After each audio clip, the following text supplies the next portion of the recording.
to establish the Loss and Damage Fund in Egypt. So, Mr. Prime Minister, what do you think about innovative financial instruments? Please.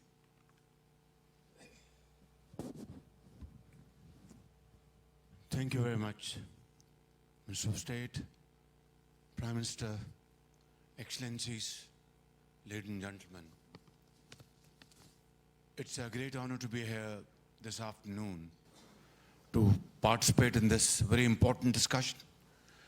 And at the outset, I'd like to appreciate leadership of President Macron to organize this wonderful summit to discuss a very important subject which relates to suffering humanity more so and global community generally. Last year, we had the most devastating floods as a result of climate change in Pakistan, which almost completely changed our lifestyle. 33 million people were affected. Millions of acres of standing crop was washed away.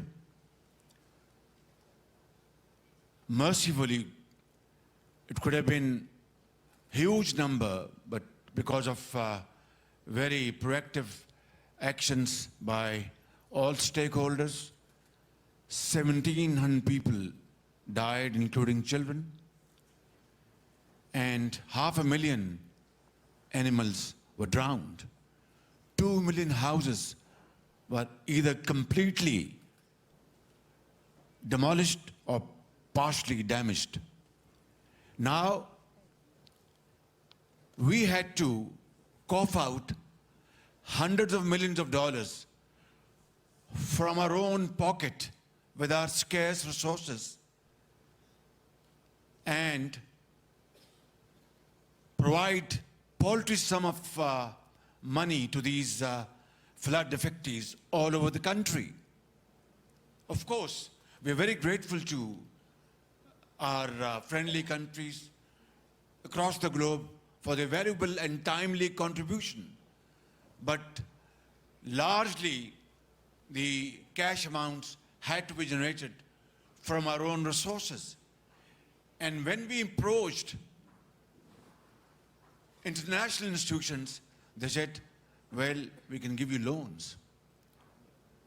And take loans and have, I said, should we have further burden on our already hugely burdened, our stretched resources? And the answer was that if you go for debt restructuring or something else, that will not be good for the country. Now, ladies and gentlemen, we know that there are tensions around the globe, and billions of dollars are being spent over there to defend those countries. That's fine. I mean, I have no problem with that at all. But when it comes to the question of saving suffering humanity, I can tell you, my friend, very dear friend, Secretary General of the United Nations was with me, and I took him to the hinterland of Pakistan, where floods had absolutely drowned cities after cities.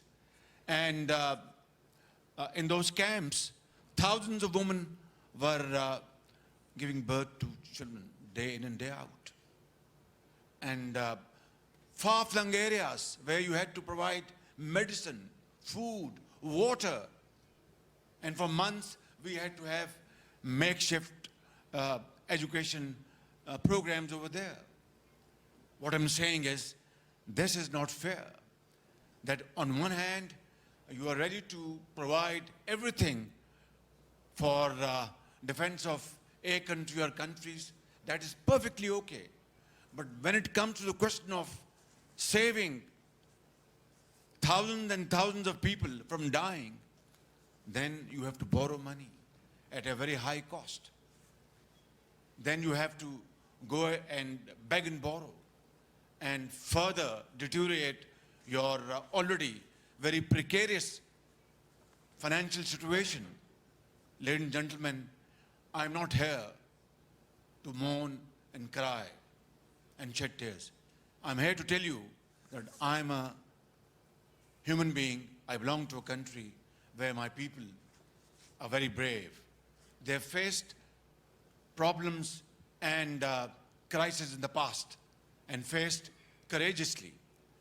We shall come out of this crisis, inshallah, as winners. But I want to share my experience with you. You are policy makers sitting here. You are great politicians. You are great technocrats. What I'm saying is that unless and until we come out with a fair, equitable, and judicious formula of distribution of resources, financial resources, this world will never live in peace, will never live in happiness. If North is progressing, we are very happy because we look forward to having their experience and implementing their experience in our country for progress and providing jobs, providing livelihood, industry, agriculture, promote it. But this must also be remembered that if South is in trouble, how can North be in peace? It's like one body. If one of the limb of the body is in trouble, is painful, you can't say the rest of the body is in peace. So, what I'm saying is, let's, here in Paris, we've gathered here today. I heard her speech this morning. It was a very, very emotional speech, and it touched hearts.